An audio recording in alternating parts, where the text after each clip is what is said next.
अस्सलामुअलैकुम dear students, myself Mohammad Riyan Afzal from channel फिसलरेटर। आज हम 10th क्लास की फ़िज़िक्स का चैप्टर नंबर फर्स्ट, जो कि यूनिट नंबर 10 है, मैट्रिक का, फ़िज़िक्स की बुक का, उसको हम स्टार्ट करेंगे। नाम है इस चैप्टर का simple harmonic motion and waves. तो आज की वीडियो में ये जो सिंपल हार्मोनिक मोशन वर्ड है ना, हमारे सिलेबस में जितना भी बताया गया है हम इसको देख लेंगे। उतना कोशिश करूँगा कि डिटेल में इसको बताया जाए, एक्सप्लेन किया जाए, ऑल द कॉन्सेप्ट्स जो आप लोगों कंफ्यूज जहाँ पे हों वो क्लियर किए जाएं। तो एंड तक इस वीडियो के साथ आपने कनेक्टेड रहना है और देखना है इस चीज़ को। इसी वीडियो में हम ये इस चैप्टर का ये पोर्शन सिंपल हार्मोनिक मोशन यानी SHM, इसको हम डिस्कस कर लेंगे। सिंपल हार्मोनिक मोशन वर्ड का मतलब क्या है? सिंपल हार्मोनिक मोशन ये कहाँ से आई, इसका मकसद क्या है, इसका मतलब क्या है, क्यों पढ़ना पड़ रहा है अभी हमें इसको। तो पहले ये देखते हैं कि हम ये जो सिंपल हार्मोनिक मोशन है ये आई कहाँ से है। पहले हम स्टडी कर लेते हैं पीरियोडिक मोशन को। पीरियोडिक मोशन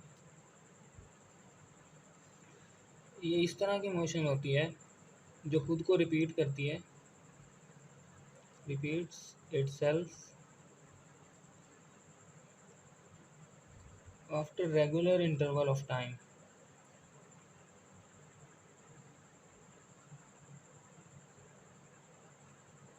ये खुद को रेगुलर इंटरवल ऑफ टाइम के बाद रिपीट करती रहती है। आप काफ़ी सारे एग्जांपल्स देख सकते हैं अपने ही डेली लाइफ में इर्द गिर्द देखी जा सकती हैं। जैसे कि फॉर एग्जांपल मैं कहूँ कि एक स्टूडेंट है, वो होम यानी अपने घर से सुबह निकलता है 8 बजे, ठीक है, वो जाता है स्कूल, ठीक है, सुबह निकला, स्कूल गया, स्कूल से फिर वो कह लें कि अगर 2 बजे वापस आ जाता है, निकलता है वापस घर के लिए, ठीक है। तो सुबह 8 बजे निकलना स्कूल के लिए और फिर 2 बजे वापस घर की तरफ जाना, ये पीरियोडिक है, ये डेली इसी टाइम पे हो रहा है। ये साइकिल डेली इसी टाइम पे चल रहा होता है। तो इसको हम कहते हैं कि ये पीरियोडिक मोशन है, ठीक है। इसी तरह से अगर हम देखें कि सन, सूरज और ज़मीन उसके गिर्द एक चक्कर काटती है, एक चक्कर, एक सर्कल कंप्लीट करती है 1 ईयर में, 1 साल लगता है, ठीक है। तो हर साल बाद ज़मीन वापस वहीं पे घूम के, फिर हर साल बाद ज़मीन वापस वहीं पे घूम के, ठीक है। जैसे एक दिन बाद कह लें कि हम वापस स्कूल जाते हैं, सुबह 8 बजे हम वहीं पे घूम फिर के स्कूल, फिर सुबह 8 बजे हम स्कूल, फिर सुबह 8 बजे हम स्कूल। तो इस तरह से ये इस तरह की जो मोशन होती है उसको हम क्या कहते हैं? पीरियोडिक मोशन कहते हैं, ठीक है। फिर इसी तरह से हमें ऑसिलेटरी मोशन समझना होगा। ऑसिलेटरी मोशन ये भी पीरियोडिक मोशन ही होती है। किस तरह की? टू एंड फ्रो मोशन, ठीक है। और दूसरा अबाउट अ पॉइंट, ये टू एंड फ्रो मोशन होगी और अबाउट अ पॉइंट होगी। अच्छा, इसको हम वाइब्रेशन भी बोलते हैं, ठीक है। ये हमारी बुक में डिस्कस किया हुआ है, ये जस्ट मैंने ऐसे ही समझाया था। पीरियोडिक मोशन क्या चीज़ होती है? ये जो ऑसिलेशंस होती है ना, ऑसिलेटरी मोशन, ये पीरियोडिक मोशन ही होती है। Remember, all the periodic motions are not vibratory motions. मतलब ये पीरियोडिक मोशन है ना, ये सर्कल में घूम रहा है, ये इधर घूम फिर के ऐसे, लेकिन ये वाइब्रेशन नहीं है। इसी तरह आप या जॉब पे जाते हैं या घर जाते हैं या आप स्कूल जाते हैं, जैसे भी है, आप अपनी उसी रूट को फॉलो करते हुए उन्हीं जगह से गुजरते हैं बार बार, घर स्कूल, ये आप एक रिपीटेड मूवमेंट कर रहे हैं रेगुलर इंटरवल्स के बाद, ठीक है, इसी टाइम पर। तो ये क्या होगा? पीरियोडिक मोशन होगी। ये वाइब्रेशन नहीं है। मतलब हम आपको ऐसे तो नहीं कह सकते ना कि आप वाइब्रेट कर रहे हैं या आप ऑसिलेट कर रहे हैं, ऑब्वियसली। तो इस तरह से ऑसिलेटरी मोशंस क्या होती हैं? टू एंड फ्रो होती हैं। टू एंड फ्रो, इधर उधर, टू एंड फ्रो का मतलब इधर उधर हम कह सकते हैं। फ़र्ज़ करें कि ये कोई एक वस्ती पोजीशन है, वस्ती, ठीक है, यहाँ इसको मीन पोजीशन भी कहते हैं या इसको इक्विलिब्रियम पोजीशन भी कहते हैं। तीन नाम है, मीन, इक्विलिब्रियम या उर्दू में वस्ती पोजीशन, ठीक है। इसी के अगर एक बॉडी है वो इधर जाती है फिर इधर आती है, ये इसी तरह चलती रहती है, ऐसे करती रहती है, ठीक है। यहाँ से शुरू हुई, यहाँ पे रेस्ट पे यहाँ पे पड़ी थी, इक्विलिब्रियम पे यहाँ पे थी, लेकिन इधर आई, इधर आई, इधर आई, इधर आई, ये ऐसे काम कर रही है। फ़र्ज़ करें यहाँ पे है ना, तो मैंने इसको यहाँ तक ला के छोड़ा, यहाँ तक लाया, मैं छोड़ दिया, अब ये यहाँ पे आई, यहाँ पे आई, यहाँ पे आई, इस तरह से। हम आगे डिटेल में एग्जांपल देखते हैं। तो इस तरह की जो हरकत होगी उसको हम वाइब्रेशन या ऑसिलेशन कहते हैं। हम फ़र्ज़ कर लें कि बच्चे झूला ले रहे हैं, सीसॉ, ये सीसॉ, ये ऐसे हमने इसको बैलेंस किया हुआ होता है, ठीक है। इधर एक बच्चा बैठा है, इधर दूसरा बच्चा बैठा है, और ये जब झूला लेना शुरू करते हैं, मतलब ये तो अभी अगर हम ये कह दें कि ये बैलेंस हुए हैं, तो इसको हम कहेंगे इक्विलिब्रियम पोजीशन। ये बच्चे की, इस बच्चे की इक्विलिब्रियम पोजीशन, ये इसकी इक्विलिब्रियम पोजीशन। लेकिन जैसे कि झूला लेना शुरू करते हैं, ये बच्चा थोड़ा ऊपर जाता है, फिर नीचे आता है, फिर ऊपर जाता है, फिर नीचे आता है, ऐसे ना। तो ये बच्चा इस तरह से ऊपर नीचे मूव करता रहता है, ऐसा ना। ये बच्चा यहाँ से मीन पोजीशन से ऊपर जाता है, फिर नीचे आता है, फिर ऊपर जाता है, फिर इस तरह से वाइब्रेट करता रहता है। अब ये वाइब्रेट कर रहा है, ठीक है, ये वाइब्रेट नहीं है, ये वाइब्रेट नहीं कर रहा, ये वाइब्रेट कर रहा है। मतलब जिसमें टू एंड फ्रो, एक तो इधर उधर हरकत, एक ही पॉइंट के इधर उधर हरकत, एक ही पॉइंट के इधर उधर हरकत, एक ही पॉइंट के इधर उधर हरकत, एक ही पॉइंट के इधर उधर हरकत, इधर उधर, इधर उधर, इधर उधर, इधर उधर, कहीं पे भी इधर उधर हरकत, ठीक है। ऐसे एक पॉइंट के इधर उधर, तो इस तरह की हरकत को हम वाइब्रेशन कहते हैं, जो एक ही पॉइंट के अबाउट होती है। इस तरह ये भी ऐसे वाइब्रेट कर रहा होता है।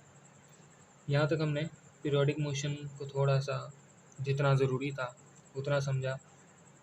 एक बात जो मैंने पहले भी कही कि all the periodic motions are not oscillations. सारी की सारी पीरियोडिक मोशंस ऑसिलेशंस नहीं होती, लेकिन ऑसिलेशंस पीरियोडिक ही होती हैं, ठीक है। अब ये हरकत पीरियोडिक होगी, ये स्पेशल टाइम के बाद खुद को रिपीट करेगी, ठीक है, ये खुद को रिपीट करेगी इसी तरह। लेकिन अब ये हर पीरियोडिक मोशन को हम ऑसिलेशन नहीं कह सकते, हर ऑसिलेटरी मोशन को हम, या हर वाइब्रेटरी मोशन को हम, या हर वाइब्रेशन को, या हर ऑसिलेशन को हम पीरियोडिक कह सकते हैं, ठीक है। यहाँ तक इसका ब्रीफ सा हमने देख लिया, ब्रीफ सा इसको। अब हम आते हैं अपने कोर्स की तरफ। वाइब्रेटरी मोशन, जैसे हमने कहा, a body is said to be vibrating.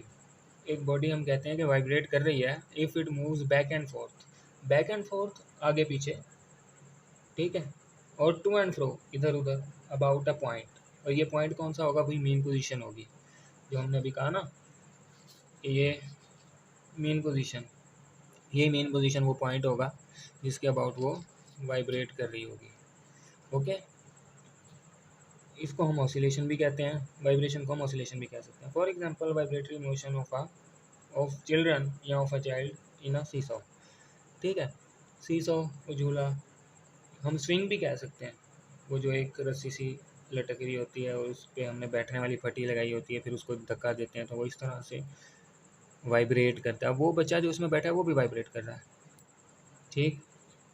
फिर अब यही जो ऑसिलेशन है ना या वाइब्रेशन है, ऑसिलेशन या वाइब्रेशन की मतलब यही थी ना, हमने ये जो ऑसिलेशन देखी, ऑसिलेटरी मोशन।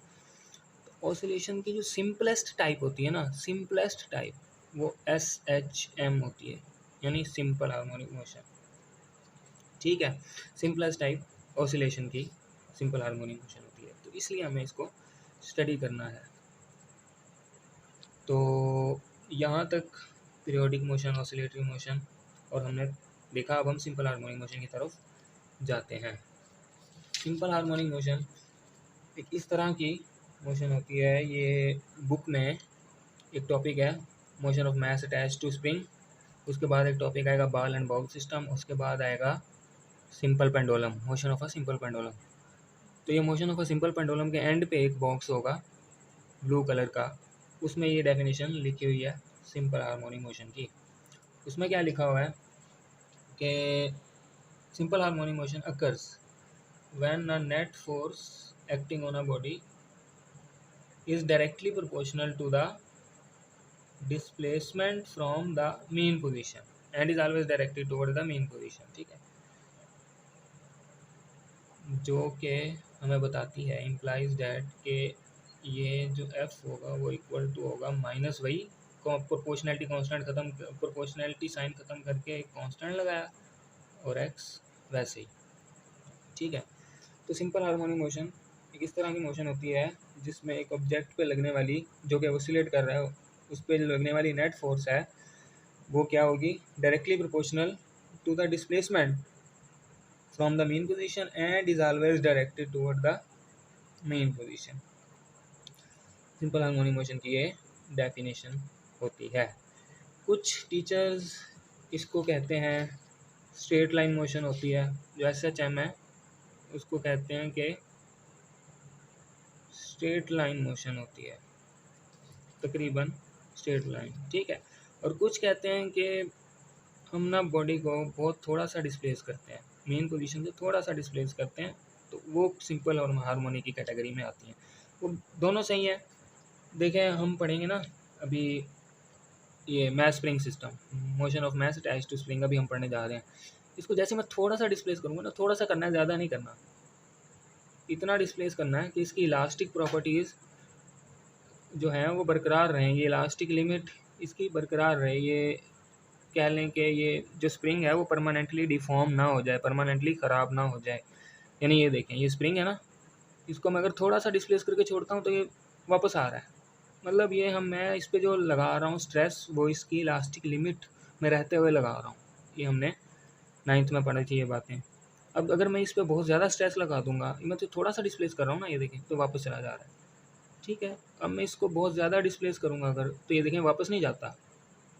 ठीक है, तो हमने इसको इलास्टिक लिमिट में रहते, इसकी इलास्टिक लिमिट में रहते हुए, मतलब इसको हमने थोड़ा सा डिस्प्लेस करना है, ज़्यादा डिस्प्लेस नहीं करना, तभी इस पे ये डेफिनेशन लग सकेगी। ये हुक्स लॉ से निकली है, हम आगे देखते हैं। तो एक तो ये कि हमने इसको थोड़ा सा डिस्प्लेस करना है, और दूसरा ये स्ट्रेट लाइन होगी। स्ट्रेट लाइन होगी यानी कि सिंपली कि ये जो स्प्रिंग है, अगर मैं इसको यहाँ से यहाँ तक, मतलब ये मैं इसको यहाँ से यहाँ तक डिस्प्लेस करूँ तो ये यहाँ तक आएगा, फिर वापस आएगा, फिर ऐसे इस तरह से ये वाइब्रेट करना शुरू हो जाएगा। ठीक है, तो ये वाइब्रेट करेगा ना इसी पॉइंट के अबाउट, ऐसे वाइब्रेट करेगा। ये स्ट्रेट लाइन मोशन नहीं है, स्ट्रेट लाइन मोशन ही तो है ये, ऐसे। ठीक है, इसी तरह से हम आगे देखेंगे बॉल एंड बाउल सिस्टम। उसमें हम ना बॉल को थोड़ा सा डिस्प्लेस करते हैं ऊपर को और फिर नीचे ले आते हैं, तो इस तरह से वाइब्रेट करती है। कुछ इस तरह का पाथ होता है, लेकिन ये अगर बहुत थोड़ा हम इसको डिस्प्लेस करें, बहुत थोड़ा सा, तो ये तकरीबन स्ट्रेट ही होगा। मतलब ये छोट कर्व है ना, जितना थोड़ा करते जाएंगे उतनी कर्व स्ट्रेट होती जाएगी। ये देखें, ये बिल्कुल स्ट्रेट हो गई, तो ये तकरीबन स्ट्रेट ही होगा। इसके बाद अगर हम पेंडुलम को देखें, ये पेंडुलम, इसको मैं यहाँ तक ला के छोड़ा तो ये यहाँ पे आया, फिर ये यहाँ पे आया, फिर ये यहाँ पे आया, इस तरह से वाइब्रेट करेगा। अगर ये मैं इसको बहुत थोड़ा सा करके छोड़ूँ, बहुत थोड़ा सा, तो ये ऐसे ऐसे ऐसे ऐसे ऐसे, ये तकरीबन एक स्ट्रेट लाइन होगी, ऐसे ऐसे ऐसे कर करेगा, ये तकरीबन एक स्ट्रेट लाइन है। लेकिन जितना बढ़ाते जाएंगे हम, उतनी ये स्ट्रेट लाइन जो है वो वाज़िया नहीं होगी। जितना छोटा रखेंगे उतनी स्ट्रेट लाइन वाज़िया होगी। तो जितना हम थोड़ा रखेंगे उतना हम सिंपल हार्मोनिक मोशन की तरफ ज़्यादा जा रहे हैं। इसको हमने 10 डिग्री से, मतलब यहाँ से ना, वो ये बाद में हम देखते हैं, चलें। बहरहाल अभी हमने देखा कि इसको भी बहुत थोड़ा डिस्प्लेस करना होता है मेन पोजीशन से, इसको भी बहुत थोड़ा सा डिस्प्लेस करना होता है, इसको भी बहुत थोड़ा सा डिस्प्लेस करना होता है, ताकि ये स्ट्रेट लाइन में रहे। ठीक है, और थोड़ा सा डिस्प्लेस करने के पीछे भी एक वजह है, हर एक टॉपिक में, हर एक सिस्टम के लिए वजह है। ठीक है, अब हम देखते हैं इसको, मोशन ऑफ मैस अटैच्ड हुआ स्प्रिंग को। तो ये देखें, ये एक मैस है, ये इधर, ये इसकी क्या है, मेन पोजीशन है, मेन पोजीशन। अगर ये मैं कहता हूँ कि यहाँ तक आता है, यहाँ तक मैं इसको लेके आता हूँ और फिर छोड़ देता हूँ। तो ये इसकी कौन सी होगी, extreme position, XTREME, extreme position. अब फिर ये यहाँ तक रुका, यहाँ पे आया, यहाँ पे रुकेगा नहीं, यहाँ पे आगे जाएगा इसी तरह ना। अगर मैं यहाँ तक आता हूँ तो फिर मैं कहूँगा कि ये भी क्या है, इसकी extreme position, main position, extreme position है। एक्सट्रीम कहते हैं हदों वाली पोजीशन को, जैसे हम बहुत ज़्यादा एक्सट्रीमली सॉरी हम कहते हैं, ठीक है। इसी तरह एक्सट्रीम पोजीशन मतलब आखिरी हद वाली जो होती है, एक्सट्रीम पे है यहाँ पे, ठीक है। Mean, extreme, extreme. तो ये देखें अब ज़रा इसको हम थोड़ा सा मज़ीद डिटेल में डिस्कस करते हैं। फ़र्ज़ करें मैंने ना इस पर, इस मैश पर मैंने एक फ़ोर्स लगाई इस तरफ को, ठीक है। मैं इसको फोर्स लगाता हूँ यहाँ पे, मैं इसको यहाँ पे ले आता हूँ। फ़र्ज़ करें ये जो मैश है ना, ये यहाँ पे आ गया, ये इसकी एक्सट्रीम पोजीशन पे आ गया, ये हमारा मैश। इसको फोर्स लगा कर मैं यहाँ पे तो ले आया, ठीक है। अब अगर मैंने इसको यहाँ पे पकड़ा हुआ है, मतलब स्प्रिंग अब लंबा हो गया है, ये देखें यहाँ पे आ जाते हैं इस डायग्राम में, यहाँ पे था, मैं इसको फोर्स लगा के यहाँ पे ले आया, ये फोर्स ज़ीरो, अभी इसको ना देखें, अभी फ़िलहाल ये देखें, मैं इसको फोर्स लगा के ना मैं यहाँ तक ले आया, मतलब मैं यहाँ इस डायग्राम पे आ गया, ठीक है। यहाँ तक मैंने इसको फोर्स लगा के अभी पकड़ा हुआ है, सपोज कर लें यहाँ पे इस पर कोई फोर्स एक्ट नहीं कर रही है, ऐसा ना। देखें मैं ऐसे इसको छोड़ देता हूँ, पड़ा हुआ है बिल्कुल ऐसे ही जैसे ये पड़ा हुआ था, अभी इस पर कोई फोर्स ही नहीं लग रही,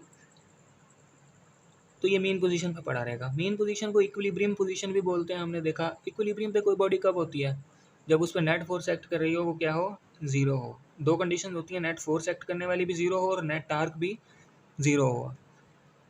तो इस पर जो नेट फोर्स एक्ट कर रही है वो क्या है, ज़ीरो है, तो ये इक्विलिब्रियम पे होगा, लिहाजा इक्विलिब्रियम पोजीशन भी इसको हम कहते हैं। फिर जैसे ही मैंने इसको थोड़ा सा ना ऐसे पकड़ा और मैं इसको यहाँ तक लेके आया, ए तक, पोजीशन ए तक, ठीक है। इसको यहाँ से यहाँ तक ले आया तो मैंने कुछ डिस्प्लेस किया ना, इसको डिस्प्लेस किया, डिस्प्लेसमेंट मैंने कवर की कुछ, उस डिस्प्लेसमेंट को मैं कह देता हूँ कि वो एक्स है, ओके। मैंने यहाँ से यहाँ तक इसको डिस्प्लेस किया और वो एक्स है, इसको मैं पॉइंट ए कह रहा हूँ। अच्छा बात वापस जाते हैं, अब जैसे मैं इसको इधर पकड़ के रखा हुआ है, मैं पकड़ ही रखूँगा तो ये इक्विलिब्रियम पे ही रहेगा, ठीक है।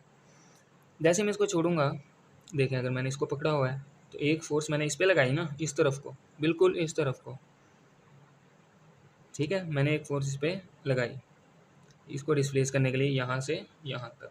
अब वो जो फोर्स है ना वो हुक्स लॉ कहता है, हुक्स लॉ के अकॉर्डिंग, हुक्स लॉ हमने 9th क्लास में पढ़ा है, क्या होता है, within the elastic limit stress is directly proportional to the strain, ठीक है। अब इधर हुक्स लॉ हमने कुछ इस फॉर्म में लिखा हुआ है, F इज इक्वल टू के एक्स, ठीक है, ये हुक्स लॉ है। तो अब भाई ये कौन सा हुक्स लॉ है, हमने तो 9th में पढ़ा है कि हुक्स लॉ जो है वो होता है कि within the elastic limit stress is directly proportional to the strain, मतलब कि ratio of stress to strain remains constant. तो हमने तो 9th में ये हुक्स लॉ पढ़ा है। अब ये कौन सा हुक्स लॉ आ गया भाई, F इज इक्वल टू के एक्स, तो रिमेंबर ये भी वही हुक्स लॉ है। हुक ने जो सबसे पहले ओरिजिनली स्टेटेड फॉर्म है ना जो हुक्स लॉ की, वो यही है, F इज इक्वल टू के एक्स। बाद में फिजिसिस्ट ने मिलके इसको वो फॉर्म दिया है, the ratio of stress to strain remains constant. तो ये भी वही हुक्स लॉ है, इसको मैं प्रूव कर दूंगा आगे, एक वीडियो बनाऊंगा, डिस्क्रिप्शन में दे दूंगा वो वीडियो, तो आप लोग वहाँ से इसको समझ सकते हैं। ये दोनों फॉर्म्स आपस में हम इंटर कन्वर्ट कर सकते हैं। तो इधर है हुक्स लॉ इस फॉर्म में, क्या कहता है, इसी से बना ना, हम कह लें, चलें इससे पहले ये लिख देते हैं कि फोर्स प्रोपोर्शनल टू डिस्प्लेसमेंट है, और फिर प्रोपोर्शनलिटी कांस्टेंट खत्म हमने करके के लगा दिया, प्रोपोर्शनली साइन खत्म करके हमने कांस्टेंट लगा दिया, तो ये हमारे पास हुक्स लॉ बन गया, ठीक है। मतलब हमने ये फोर्स लगाई है स्प्रिंग पे, इसको यहाँ से यहाँ तक लाने के लिए, यहाँ से यहाँ तक लाने के लिए, मतलब यहाँ से यहाँ तक लाने के लिए हमने इस पर एक फोर्स एक्सर्ट की एक्सटर्नली, वो जो फोर्स है वो क्या है, के एक्स है। अब मैंने इसको यहाँ पे रखा हुआ है, बात ध्यान से ज़रा गौर से सुनिए, मैंने इसको यहाँ पे रखा हुआ है, इस पे दो फोर्सेस इस टाइम एक्ट कर रही हैं। एक मैं जो इस तरफ लगा रहा हूँ, मतलब मैंने इसको रोका हुआ है ना। स्प्रिंग इस पे इस तरफ फोर्स लगा रहा होगा या नहीं लगा रहा होगा, ईमानदारी से बताएं। बिल्कुल लगा रहा होगा ना। यहाँ पे मैंने इसको रोका हुआ है, स्प्रिंग इस तरफ फोर्स लगा रहा है, लेकिन मैंने इसको रोका हुआ है कैसे, इस तरफ फोर्स लगा के। मतलब अगर मैं कहूँ कि इस तरफ फोर्स लग रही है तो ये इस तरफ एक्सेलरेट करता रहेगा। लेकिन अगर इस तरफ फोर्स, अगर मैं इसको ऐसे रोक लूँ, ये इस तरफ फोर्स लग रही है ना, इस तरफ फोर्स लग रही है, लेकिन मैं इसको रोक लेता हूँ। कैसे रोका है मैंने, इस तरफ फोर्स लगाया उतने ही मैग्नीट्यूड में ऑपोजिट डायरेक्शन में फोर्स लगा के। तो समझने की बात ये कि यहाँ पे मैंने इसको पकड़ा हुआ है, मैंने एक फोर्स लगाई हुई है जिसका मैग्नीट्यूड है के एक्स। तो जो स्प्रिंग इस पे फोर्स लगा रहा है वो कौन सी होगी, same magnitude opposite in direction. क्या होगी, f is equal to minus k x, f is equal to minus k x, वो ये फोर्स होगी। ये कौन सी है, हुक्स लॉ के H double O K E S, hooks law के मुताबिक कौन सी है, अप्लाइड फोर्स है। और ये कौन सी है, ये वो फोर्स है जो स्प्रिंग लगा रहा है इस पे। क्यों लगा रहा है, इसको मीन पोजीशन की तरफ लाने के लिए, इसीलिए ना।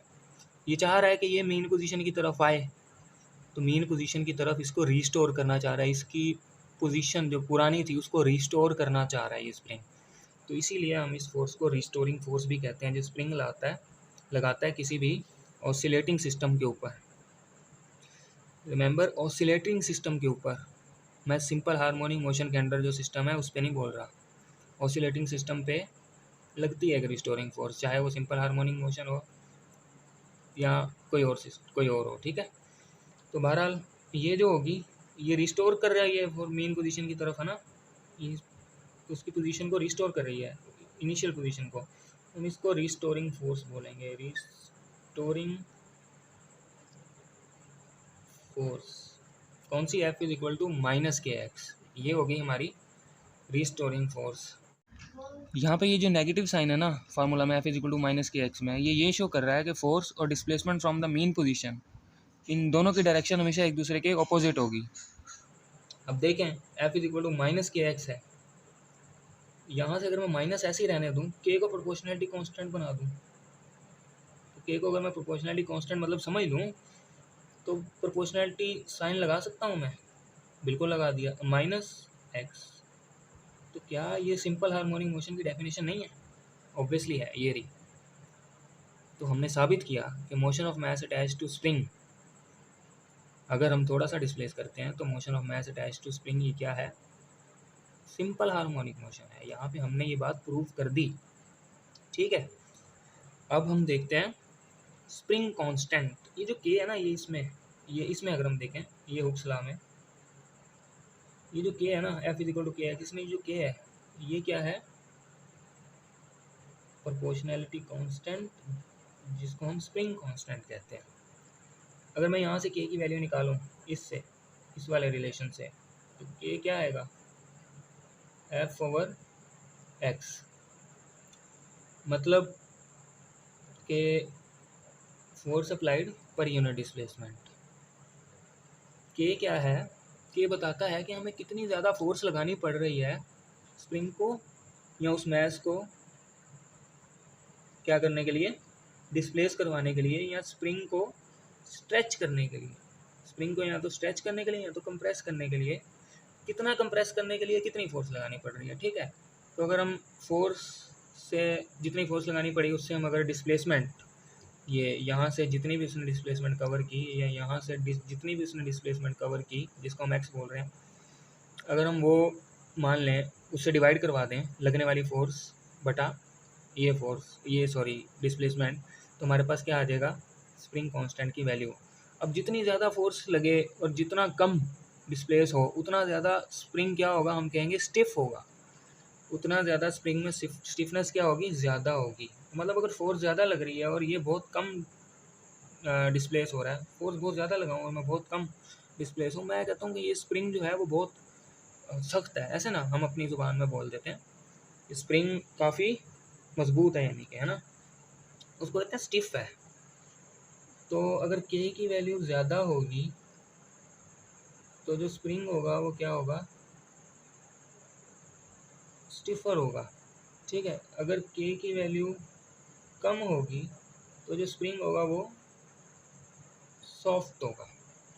अब के की वैल्यू ज़्यादा कैसे होगी, मैंने बताया कि जितनी ज़्यादा फोर्स लगानी पड़े डिस्प्लेस करने के लिए, जितनी ज़्यादा फोर्स लगानी पड़े डिस्प्लेस करने के लिए, उतना ज़्यादा क्या होगा, वो स्टिफ होगा। मतलब अगर हम कहें कि 1 मीटर डिस्प्लेस करने के लिए हमें 1 न्यूटन फोर्स लग रही है एक स्प्रिंग के लिए, फिर उसी किसी और स्प्रिंग को 1 मीटर डिस्प्लेस करने के लिए हमें 3 न्यूटन फोर्स लग रही है, तो फिर कौन सा ज़्यादा स्टिफ हुआ? वही जिसको डिस्प्लेस, जिस पे हमने मैस को लगाया और उसको डिस्प्लेस करने के लिए हमें 3 न्यूटन फोर्स लगे, तो वो वाला ज़्यादा स्टिफ होगा बनिस्बत 1 न्यूटन वाले के, और 1 न्यूटन वाला सॉफ्ट होगा, सिंपल। तो ये होता है स्प्रिंग कांस्टेंट, ठीक है। अब ये जो है ना सिंपल हार्मोनिक मोशन की डेफिनेशन, हम इसको एक्सेलरेशन के टर्म में भी डिफाइन कर सकते हैं, ठीक है।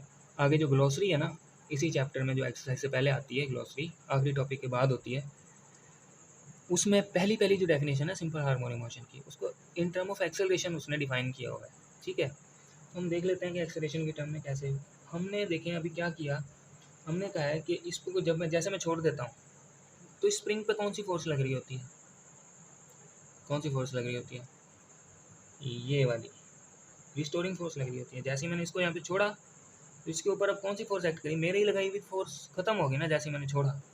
अब ये ऑसिलेट करेगा, ये यहाँ से यहाँ आएगा, यहाँ से यहाँ आएगा, फिर यहाँ से यहाँ आएगा, ऐसे ऑसिलेट करता रहेगा।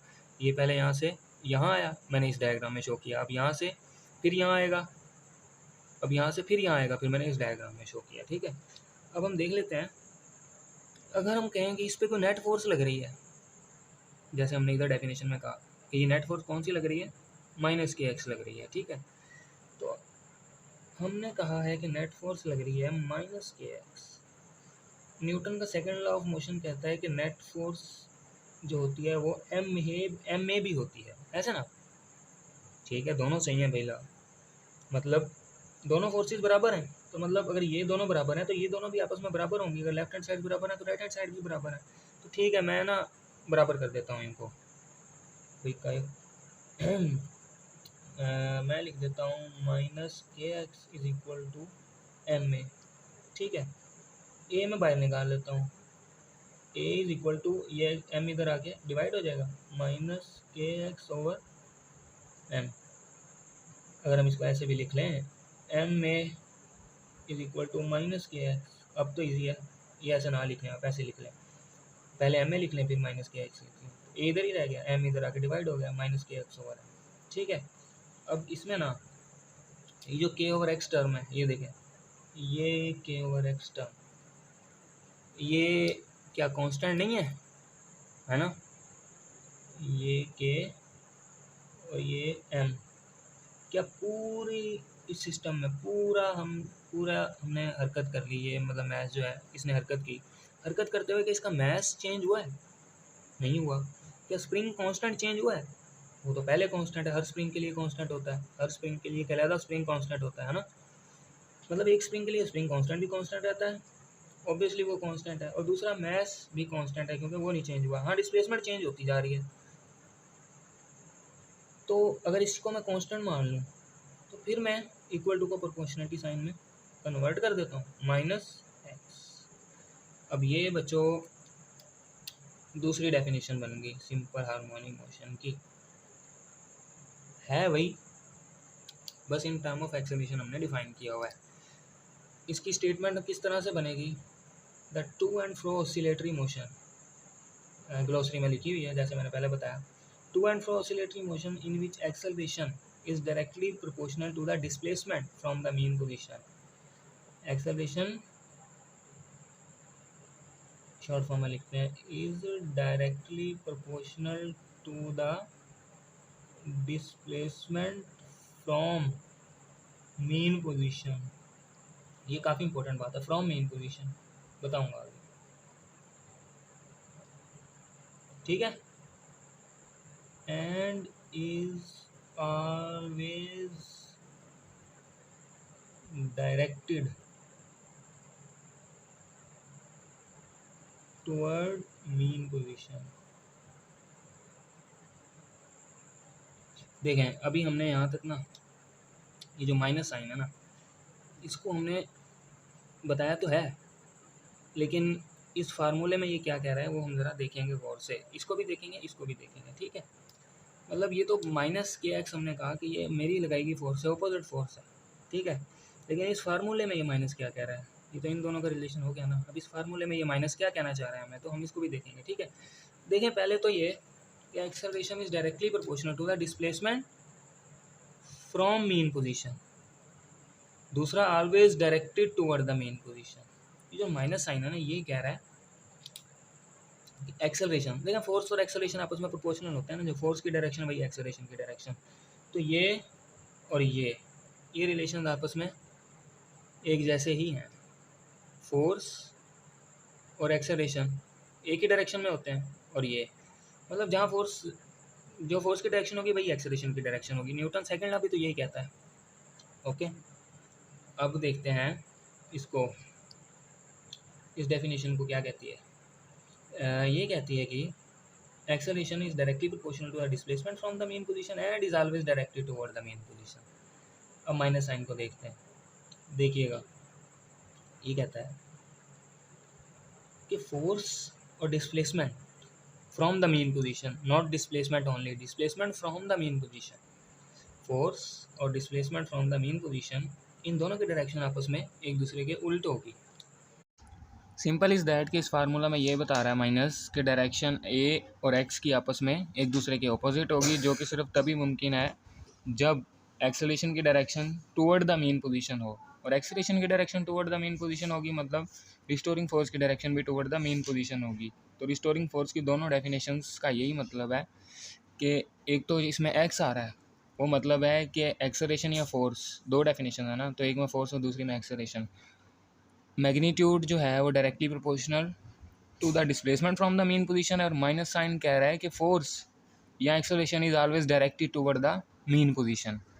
कैसे, अगर हम समझना चाहें इस चीज़ को तो कैसे समझेंगे, मैं कोशिश करता हूँ यहाँ पे समझाया जाए अच्छी तरह से। देखें यहाँ पे मैंने यहाँ पे लाके इसको छोड़ा ना, फोर्स की डायरेक्शन क्या है, ये है।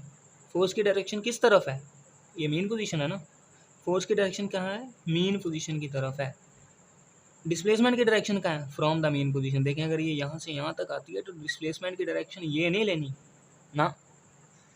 मैकेनिक्स में हम जो पढ़ के आ रहे हैं 9th में, यानी काइनामेटिक्स और डायनामिक्स में, तो डिस्प्लेसमेंट की डायरेक्शन तो यही है, लेकिन हमने कहा डिस्प्लेसमेंट फ्रॉम मेन पोजीशन, तो ये डायरेक्शन नहीं लेनी हमने, बल्कि हम कौन सी डायरेक्शन लेंगे इस केस में, डिस्प्लेसमेंट फ्रॉम मेन पोजीशन। अगर यहाँ से यहाँ तक आया तो हमने ये डायरेक्शन लेनी है, मेन पोजीशन से जो डायरेक्शन है वो, ठीक है। तो देखें डिस्प्लेसमेंट की डायरेक्शन ये, फ्रॉम मेन पोजीशन डिस्प्लेसमेंट की डायरेक्शन ये, फोर्स की डायरेक्शन ये है ना, ऑपोजिट, ठीक है।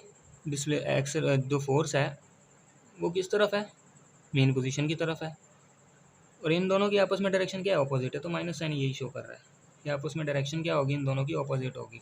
अब ये आया यहाँ से भाई, ये आ गया यहाँ पे, ठीक है। यहाँ पे आते आते ना, लेकिन ये मीन पोजीशन पे पहुँच गया है। मीन पोजीशन पे एक्स की वैल्यू क्या होगी, मीन पोजीशन पे एक्स क्या होगा, ज़ीरो होगा ना। मेन पोजीशन से कोई डिस्प्लेसमेंट ही नहीं है, एक्स ज़ीरो होगा, तो एक्स ज़ीरो होगा तो इस फार्मूले में ज़रा रखें, रिस्टोरिंग फोर्स की वैल्यू क्या हो जाएगी, ज़ीरो, और के को कुछ भी हो, किसी भी चीज़ को ज़ीरो से मल्टीप्लाई करो तो ज़ीरो। तो अगर F is equal to minus k x है, तो अगर इसमें हम एक्स को ज़ीरो रख दें तो फोर्स भी क्या आ रही है, ज़ीरो आ रही है या नहीं आ रही। तो यहाँ पे मीन पोजीशन पे फोर्स क्या हो जाती है, ज़ीरो हो जाती है। पहले भी ज़ीरो थी, और जब ये वाइब्रेट कर रहा होता है तब भी यहाँ पे मीन पोजीशन पे ज़ीरो हो जाती है, दरमियान में कुछ ना कुछ होती है। फिर जैसे जैसे यहाँ पे आ रहा होता है ना, जैसे जैसे यहाँ पे आ रहा है, देखें यहाँ पे रिस्टोरिंग फोर्स इसमें मैक्सिमम थी, रिस्टोरिंग फोर्स मैक्सिमम थी, क्योंकि डिस्प्लेसमेंट मैक्सिमम है। डिस्प्लेसमेंट जैसे जैसे कम होती जाएगी, डिस्प्लेसमेंट एक्स की वैल्यू जैसे जैसे कम होती जाएगी, वैसे वैसे रिस्टोरिंग फोर्स की वैल्यू भी कम होती जाएगी। तो यही तो बात है, डायरेक्टली प्रोपोर्शनल है, ठीक है। किसका मैग्नीट्यूड, डिस्प्लेसमेंट का मैग्नीट्यूड, फोर्स का मैग्नीट्यूड डिस्प्लेसमेंट के मैग्नीट्यूड के डायरेक्टली प्रोपोर्शनल है। जैसे जैसे ये बढ़ेगा ये भी बढ़ता जाएगा, जैसे जैसे ये कम होगी ये भी कम होती जाएगी। ओके, तो अब डिस्प्लेसमेंट कम होती जा रही है और फोर्स का मैग्नीट्यूड भी कम होता जा रहा है। जैसे डिस्प्लेसमेंट ज़ीरो हुई, नेट फोर्स जो इस पर एक्ट कर रही है यानी रिस्टोरिंग फोर्स, वो क्या हो जाएगी हमारे पास, ज़ीरो हो जाएगी। तो यहाँ पर रिस्टोरिंग फोर्स ज़ीरो हुई। अब देखें यहाँ पे उल्टी डायरेक्शन में, नेगेटिव डायरेक्शन में क्या हो रहा है, डिस्प्लेसमेंट बढ़ती जा रही है ना, मीन पोजीशन से डिस्प्लेसमेंट बढ़ रही है, एक्स की वैल्यू अब कुछ ना कुछ मजीद हो रही है। ये देखें एक्स की वैल्यू बढ़ रही है।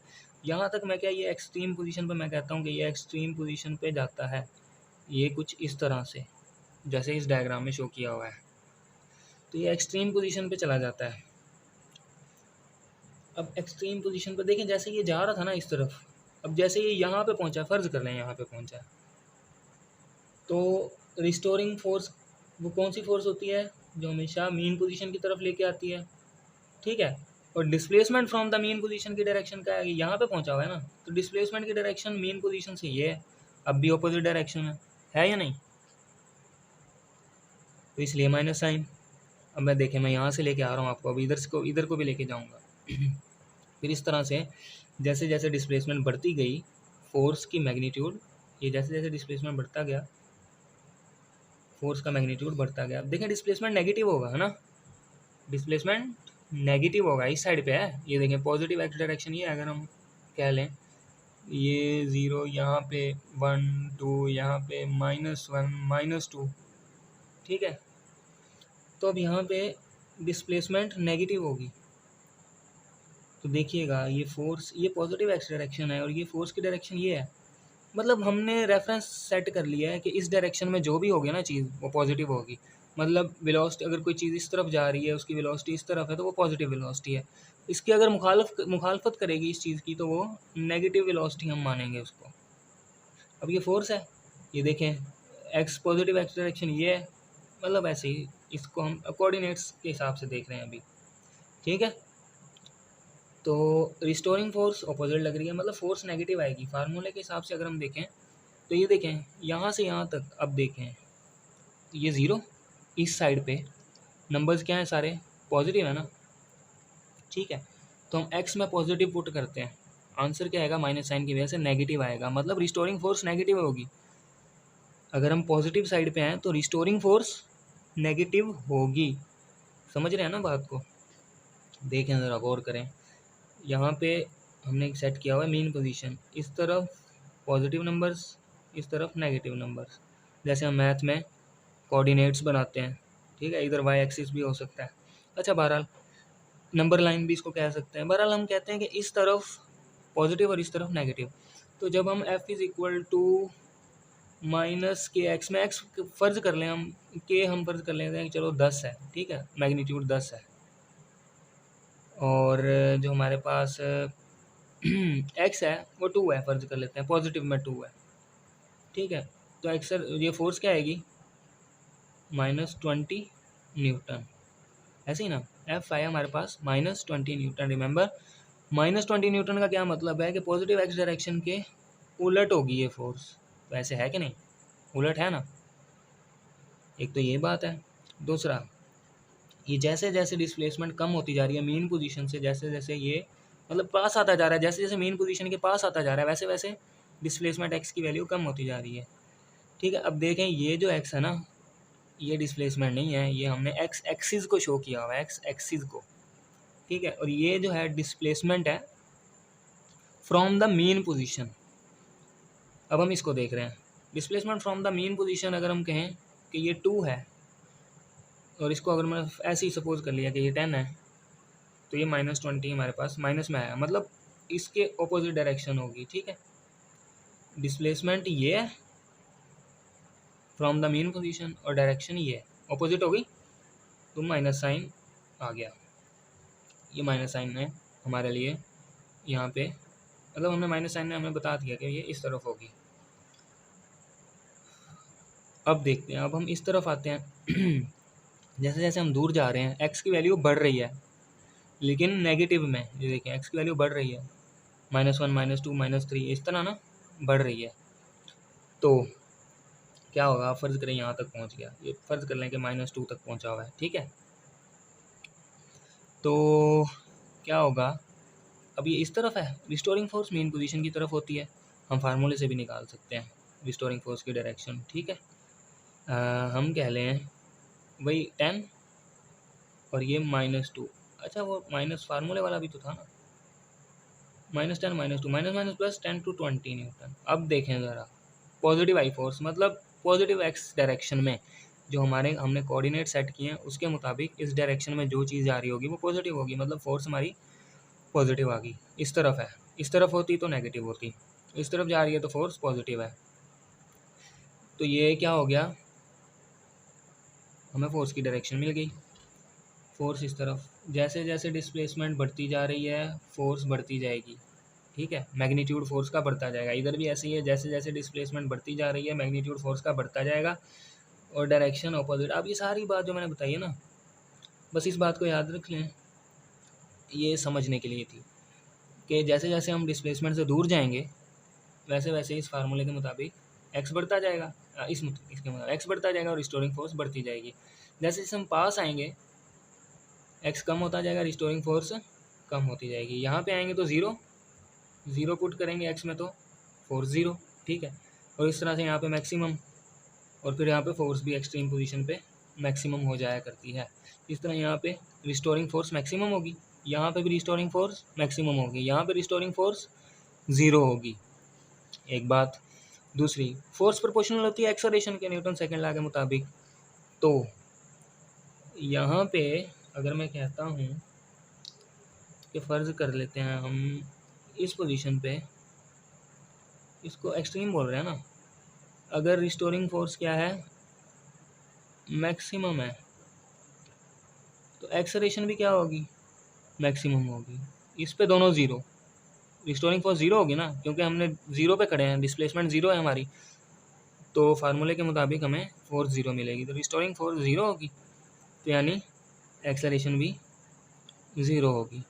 अब इस पॉइंट पे अगर हम आएंगे, स्प्रिंग इधर आ गया, अब रिस्टोरिंग फोर्स मैक्सिमम हो जाएगी और एक्सेलरेशन भी मैक्सिमम हो जाएगी। तो यहाँ तक ये बातें। अच्छा जी, अब वेलोसिटी को भी देखते हैं।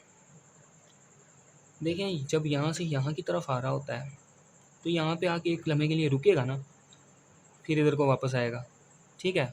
अब देखते हैं ये यहाँ से यहाँ तक आया, फिर यहाँ से यहाँ, यहाँ से यहाँ, यहाँ से यहाँ, ठीक है। अब हम इसको ज़रा थोड़ा सा और स्टडी करते हैं। ये जब यहाँ से यहाँ पे आया तो यहाँ पे आके एक लम्हे के लिए रुका, लेकिन इस पर रिस्टोरिंग फोर्स मैक्सिमम एक्ट कर रही है, ऐसे ना, रिस्टोरिंग फोर्स मैक्सिमम एक्ट कर रही है तो ये इसको वापस लेके जाएगी मीन पोजीशन की तरफ। अब ये मीन पोजीशन की तरफ भागेगा, जैसे ही यहाँ पे पहुँचेगा ना तो अब एक्सेलरेशन क्या है ज़ीरो। एक्सेलरेशन ज़ीरो होने का मतलब वेलोसिटी कांस्टेंट। तो जब कांस्टेंट वेलोसिटी होती है तो लॉ ऑफ इनर्शिया क्या कहता है कि कोई भी बॉडी अपने यूनिफॉर्म मोशन को बरकरार रखने की कोशिश करती है, ठीक है। फ़र्ज़ करें मैं कह रहा हूँ एक गाड़ी आ रही है यूनिफॉर्म स्पीड से आपकी तरफ, मतलब उसकी ब्रेकें फ़ेल हो गई हैं और ड्राइवर रेस भी नहीं दे रहा, उसने रेस भी छोड़ी हुई है। तो फ़र्ज़ करें आप उसको रोकना चाह रहे हैं, ये गाड़ी आ रही है ऐसे, आप उसको रोकना चाह रहे हैं, कि रोक लेंगे? नहीं, ऐसे जाएगी, है ना। शायद रोक भी लें अगर बहुत कम स्पीड में, लेकिन फ़ौरन जैसे ही आप फोर्स अप्लाई करेंगे वो नहीं रुकेगी। क्यों? क्योंकि वो चाह रही है कि वो चलती रहे। ये होती है इनर्शिया, ये प्रॉपर्टी होती है इनर्शिया। इसी तरह अगर कोई ऑब्जेक्ट है, जैसे ये है ना, अगर ये पड़ा हुआ है तो ये चाहेगा कि ये ऐसे ही रेस्ट पर ही रहे। मैं कोशिश करता हूँ आपको समझाने की। ये है ना व्हाइटनर करेक्शन पेन, ठीक है, ये पेपर है, तो ये चाहेगा कि मैं ऐसे ही रेस्ट पे ही रहूँ। मैं जैसे ही थोड़ा सा चेंज करूँगा तो ये वापस, ये देखें मैंने ये खींचा ना तो ये साथ साथ तो नहीं गया, ये इसने चाहा कि ये यहीं पे पड़ा रहे, ठीक है। ये बुक में एक्सपेरिमेंट करवाते हैं कॉइन से, सिक्के से, वो ऐसे खींच लेते हैं और सिक्का वहीं पे पड़ा रह जाता है। तो ये होती है इनर्शिया, मतलब वो यूनिफॉर्म मोशन को बरकरार रखने की कोशिश करता है। वो चाहता है यहाँ तो वेलोसिटी ज़ीरो रहे, कोई भी बॉडी चाहती है यहाँ तो वेलोसिटी उसकी ज़ीरो ही रहे, यहाँ तो वेलोसिटी कांस्टेंट रहे। ये होता है इनर्शिया। अब जैसे यहाँ पे आया, यहाँ से हमने छोड़ा ना तो ये आहिस्ता आहिस्ता, मतलब आहिस्ता आहिस्ता कह रहा हूँ एक्सेलरेट करता हुआ, एक्सेलरेशन होगी ना तो यहाँ तक पहुँचेगा, यहाँ तक। ये एक्सट्रीम पोजीशन से एक्सेलरेट करता हुआ मीन पोजीशन की तरफ आया है।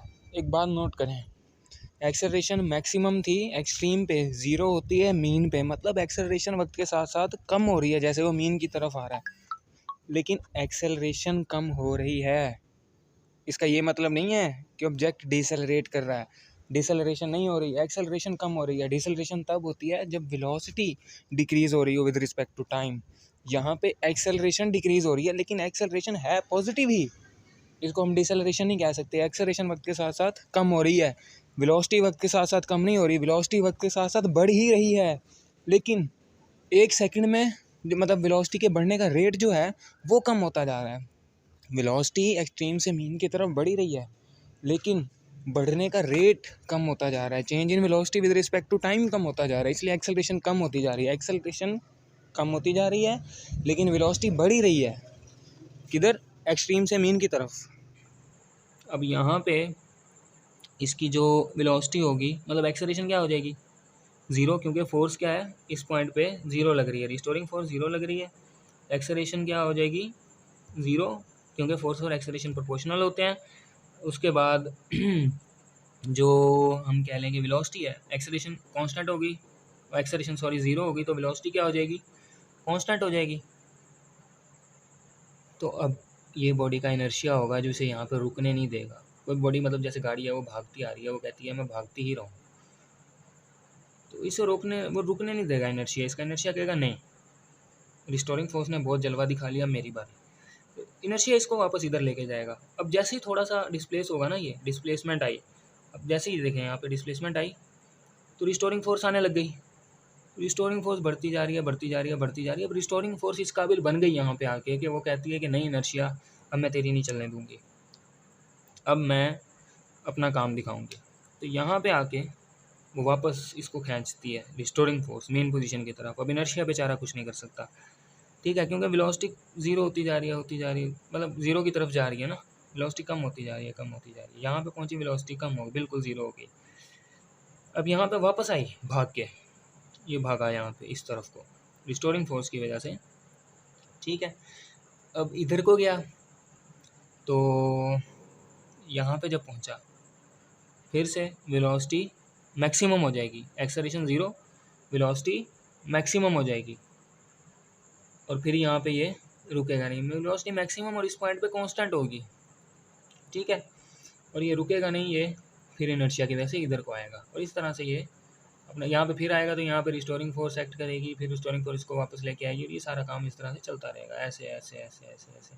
अगर तो ये जो मैस है और ये जो सरफेस है इन दोनों के दरमियान फ्रिक्शन नहीं है, ये हॉरिजॉन्टल फ्रिक्शनलेस सरफेस है, तब तो ये सिलसिला जारी रहेगा क़यामत तक।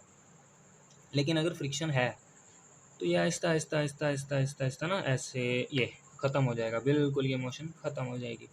इसको हम कहते हैं डैम्प्ड ऑसिलेशन, ये हम आगे भी पढ़ेंगे। आहिस्ता आहिस्ता ख़त्म होती जाएगी। अभी फ़िलहाल हमें जो काम करना है वो हमें देखना है कि इसका टाइम पीरियड क्या होता है। टाइम पीरियड का फार्मूला देखें, टाइम पीरियड क्या चीज़ होती है, time taken by vibrating body to complete its one vibration. देखें जब ये मैंने यहाँ से छोड़ा था ना, तो ये यहाँ से यहाँ तक गया, अब यहाँ से यहाँ तक वापस आया, तो एक वाइब्रेशन हो गई। कब एक वाइब्रेशन हुई कि जब ये यहाँ से मैंने छोड़ा एक्सट्रीम से, मीन पे गया, फिर नेगेटिव एक्सट्रीम पे गया, फिर मीन पे आया, फिर एक्सट्रीम पे आया, यहाँ से इस तरह एक वाइब्रेशन हुई है। अब ठीक है, यहाँ से यहाँ तक जाके भूल नहीं जाना कि बस एक वाइब्रेशन हो गई ख़त्म काम, नहीं, यहाँ से यहाँ तक, फिर यहाँ से वापस आया, अब ये एक वाइब्रेशन हुई है, ठीक। तो इसके लिए कितना टाइम लगता है, ये टाइम हमें एक फार्मूला देता है, T is equal to 2 square root m/k, ठीक है, ये हमारे पास फार्मूला होता है, इसका टाइम पीरियड हमें जो बताता है। ठीक है, अब हम देखते हैं एनर्जी को। ये साथ एक छोटा सा बॉक्स बना हुआ है फॉर योर इन्फॉर्मेशन में, उसमें हम देखते हैं। देखें यहाँ पे ये मैस है, यहाँ पे पहले तो ये बताएं कि इसकी वेलोसिटी क्या होगी, हम ऊपर अभी डिटेल में डिस्कस करके आ रहे हैं, ठीक है। इस पॉइंट पे वेलोसिटी मैक्सिमम होती है ना, और एक्सेलरेशन ज़ीरो होती है। इस पॉइंट पे मतलब यहाँ पे आके एक्सेलरेशन जो है वो मैक्सिमम होती है और वेलोसिटी ज़ीरो हो जाती है। कुछ ऐसी हमने डिस्कस किया ना, तो यही चीज़ है, हम इसको लेके चलते हैं। और इसको अब यहाँ पे क्या है, वेलोसिटी मैक्सिमम है, तो वेलोसिटी जो है वो काइनेटिक एनर्जी डिफाइन कर रही होती है ना, मतलब हाफ एम वी स्क्वायर।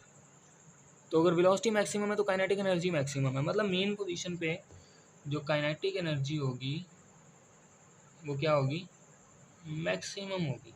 ठीक है, इसी तरह से मेन पोजीशन पे पोटेंशियल एनर्जी क्या होगी। अच्छा, पोटेंशियल एनर्जी क्या होती है, एनर्जी ड्यू टू पोजीशन। अब इसकी पोजीशन क्या है, जीरो है, तो पोटेंशियल एनर्जी क्या होगी, जीरो होगी। फिर एक्सट्रीम पोजीशन पे जब आएगा, वेलोसिटी जीरो हो जाती है, इस टाइम पे रुक जाता है ना, तो काइनेटिक एनर्जी ज़ीरो हो जाएगी और पोजीशन मैक्सिमम है, मैक्सिमम पोजीशन पे है, ये एक्सट्रीम पे है, मतलब पोटेंशियल एनर्जी मैक्सिमम। सेम इसी तरह kinetic energy zero, potential energy maximum. ये सारा था हमारा mass spring system, horizontal mass spring system जिसको बोलते हैं। तो ये एक एग्जांपल है सिंपल हार्मोनिक मोशन की। ठीक है, अगला है हमारा बॉल एंड बाउल सिस्टम, इसको हम देखते हैं।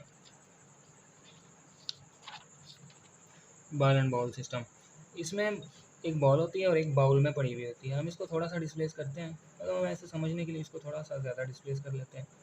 ठीक है, यहाँ पे ये बॉल है, ये बाउल है। मैं कह देता हूँ कि ये जो पोजीशन है इसको ए पोजीशन कह देते हैं, इसको ओ पोजीशन कह देते हैं, इसको बी पोजीशन कह देते हैं। ठीक है, यहाँ पे कोई एक बॉल पड़ी हुई है।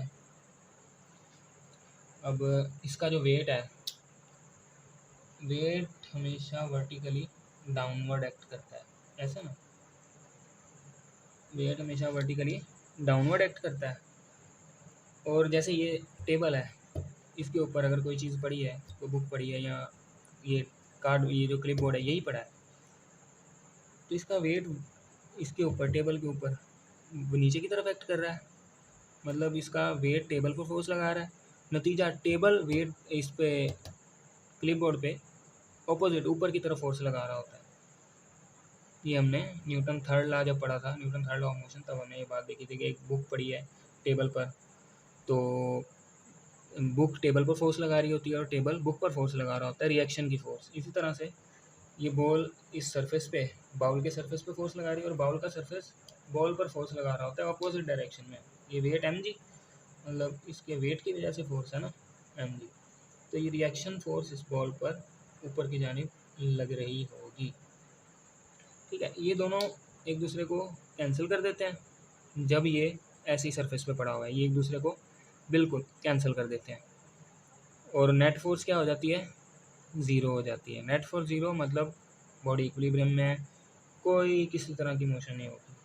ठीक है, अब अगर यही हम थोड़ा सा इसको डिस्प्लेस कर देते हैं, थोड़ा सा इधर, अब ये बॉल इधर आ गई, अब मैं कह देता हूँ कि ये ए पोजीशन पर है। ठीक है, अब ये इधर पोजीशन होगी बी, अब ये ए पे आई है यहाँ पे, तो अब इसका वेट, अब यहाँ पे ना इसका वेट तो एक्ट करेगा ना वर्टिकली डाउनवर्ड, अब यहाँ पे ये रुकेगा नहीं, यहाँ पे ये जो इसका वेट है ना वही रिस्टोरिंग फोर्स प्रोवाइड करेगा। इसके वेट का एक कंपोनेंट होगा, सारे का सारा वेट नहीं, इसके वेट के हम दो कंपोनेंट्स बनाएंगे। कंपोनेंट इस तरह से बन जाते हैं कि वेट है ना, मतलब हमने रेजोल्यूशन ऑफ वेक्टर पढ़ा है 9th क्लास में, वेक्टर को रिजॉल्व करना, मतलब एक तो होता है ना वेक्टर, फर्ज करें कि दो वेक्टर्स हैं ये और ये, इन दोनों को जब हम ऐड करेंगे, एक ये वेक्टर और एक ये वेक्टर, इन दोनों वेक्टर्स को जब हमने ऐड किया तो ये हमारे पास एक रिजल्टेंट वेक्टर बन गया। इसी तरह फिर रेजोल्यूशन ऑफ वेक्टर भी हमने पढ़ा था कि हम वेक्टर्स को तोड़ते हैं, हेड टू टेल पहले पहले पढ़ा, ऐड करते हैं फिर रिजॉल्व करते हैं, यानी तोड़ते हैं। अब एक वेक्टर है ए, उसको हम तोड़ देते हैं, इसके कंपोनेंट्स में एक ए एक्स होता है, एक ए वाई होता है। ठीक है, ये वेक्टर अगर ए है तो इसी तरह ये एम जी है, इसको हम इसके कंपोनेंट्स में तोड़ सकते हैं। रिएक्शन फोर्स तो इस पर अभी भी लग रही होगी ना, रिएक्शन फोर्स और ये वाला कंपोनेंट आपस में कैंसिल हो जाते हैं। ये जो वेट का कंपोनेंट है ना वो इसको लेके आएगा इस तरफ को लेके आएगा मेन पोजीशन की तरफ। तो ये वेट का एक कंपोनेंट होता है जो रिस्टोरिंग फोर्स प्रोवाइड करता है। और जैसे जैसे ये दूर होता जाएगा मेन पोजीशन से वैसे वैसे रिस्टोरिंग फोर्स बढ़ती जाएगी। ये जो होगा ना वेट का ये कंपोनेंट, ये छोटा होता जाएगा, ये कंपोनेंट बड़ा होता जाएगा। जैसे जैसे इधर दूर की इस तरफ जा रहा होगा ना, इस तरफ हम इसको लेके जा रहे होंगे, मतलब इधर आया फिर इधर जा रहा है, तो ये जो है वेट का ये कंपोनेंट है, ये छोटा होता जाएगा, ये कंपोनेंट बड़ा होता जाएगा, क्योंकि वेट तो कांस्टेंट रहना है। एक कंपोनेंट बड़ा होता जाएगा, एक छोटा होता जाएगा। इस तरह से रिस्टोरिंग फोर्स डिस्प्लेसमेंट के साथ साथ बढ़ती जाती है। और दूसरा रिस्टोरिंग फोर्स इस तरफ है, डिस्प्लेसमेंट इस तरफ है, अपोजिट डायरेक्शन। तो ये भी क्या है, वही है SHM। इसी तरह इधर आएगा। अब देखिए हम यहाँ तक है ना, यहाँ से रिस्टोरिंग फोर्स इस पर एक्ट करेगी, ये इधर आएगा। जब ये यहाँ तक आएगा, यहाँ पे आगे रुकेगा नहीं, यहाँ पे कहेगा कि नहीं मैंने रुकना नहीं है। क्यों? इनर्शिया वही काम करेगा। इनर्शिया कहेगा नहीं अभी मेरी बारी, रिस्टोरिंग फोर्स ने बहुत खेल लिया तो अभी मैं खेलूँगा। तो अभी इनर्शिया फिर इसको वहाँ तक लेके जाएगा। अब इनर्शिया यहाँ तक ले आता है, फिर से एक्ट करेगी रिस्टोरिंग फोर्स, फिर ऐसे इधर आएगा, फिर ऐसे फिर ऐसे, वही सिंपल केस वैसे ही चलता रहेगा ये काम। ठीक है, तो ये काम चलता रहेगा। ये काम जब तक चलता रहेगा जब तक के सारी की सारी जो एनर्जी है इसकी, काइनेटिक एनर्जी और potential energy Aahista Aahista loose हो के आहिस्ता आहिस्ता खो देगा ये सिस्टम, और ये जो सारी एनर्जी है वो ख़त्म हो जाएगी और ये वापस यहीं पे आके रुक जाएगा आहिस्ता आहिस्ता, ऐसे ऐसे ऐसे ऐसे ऐसे ये इधर आके रुक जाएगा। ठीक है, इसके बाद है मोशन ऑफ सिंपल पेंडुलम। ठीक है, सिंपल पेंडुलम क्या चीज़ होती है? सिंपल पेंडुलम जो होता है ना वो एक ऐसी, कह लें कि फिजिक्स में एक ऐसा सिस्टम है। Simple pendulum consist of small bob of mass m। एक तो ये कि बॉब, एक बॉब होगा, बॉब इसको कहते हैं हम, ये जो गेंद सी लटकी हुई है ना ये बॉब होता है पेंडुलम का। ठीक है, तो ये छोटा होता है, इसका मैस ज़्यादा होता है, मतलब कंसीडर कर सकें जिस हम मैस, वो मैस होता है लेकिन साइज़ छोटा। Small bob of mass m suspended to a light string, एक बहुत ही हल्की सी स्ट्रिंग, मैं कहता हूँ जिसका मैस निगलेजिबल हो। एक इस तरह की स्ट्रिंग, रस्सी, वो धागा, रस्सी नहीं धागा, रस्सी का तो काफ़ी मैस हो जाता है। एक ऐसा धागा जिसका मैस निगलेजिबल हो, लाइट हो, बहुत ही हल्की हो। और दूसरा वो इनएक्सटेंसिबल हो, ये इनएक्सटेंसिबल होना लाजमी है। एक्सटेंड ना हो सके, इलास्टिक होता है ना जैसे, वो एक्सटेंसिबल होता है ऐसे। तो जब ये इधर को आएगा तो ये एक्सटेंड हो जाएगी, हमें फ़ायदा ही क्या स्टडी करने का। इनएक्सटेंसिबल होगी ये स्ट्रिंग। अब ये वापस आएगी इधर, फिर इधर, फिर इधर, ये मोशन सारी होगी, हम डिटेल में डिस्कस करते हैं इसको किस तरह से। ठीक है, एक तो ये लाइट स्ट्रिंग होगी और उसकी लेंथ हम कह लेते हैं, कोई भी लेंथ है L। ठीक है, 10th क्लास की जो बुक्स है ना उसमें जो नई बुक्स आ रही हैं, जहाँ तक मैंने देखा है, लेंथ को छोटे एल से डिनोट किया हुआ है और पुरानी वाली में लेंथ को बड़े एल से डिनोट किया हुआ है। जो मेरे पास है उसमें बड़े एल से डिनोट किया हुआ है। कोई मसला नहीं है, यहाँ पे भी हम छोटा एल कर देंगे, यहाँ पे भी छोटा एल कर देंगे, फिर फार्मूला जब हम देखेंगे तो उसमें भी छोटा एल कर देंगे, तो कन्फ्यूज़ नहीं होना। ठीक है, अभी इक्विलिब्रियम में इसको भी इग्नोर कर देंगे, इस डायग्राम को भी इग्नोर कर देंगे। डायग्राम जैसे ये बता रही है कि मैंने इसको जब यहाँ पे छोड़ा ना तो ये ऐसे ऐसे ऑसिलेट करना स्टार्ट हो गया है। ठीक है, अब यहाँ से मैंने इसको, मतलब मैंने अभी इसको यहाँ पे स्टडी कर लेते हैं पहले ना। यहाँ पे देखें, इस पे नेट फोर्स एक्ट करने वाली क्या है, 0 है। ऐसे वेट वर्टिकली डाउनवर्ड एक्ट कर रहा है और उसको कैंसिल कर रही है टेंशन, क्योंकि स्ट्रिंग क्या है, इनएक्सटेंसिबल है। तो जितना वेट होगा उतनी ही टेंशन इस पे एक्ट करेगी।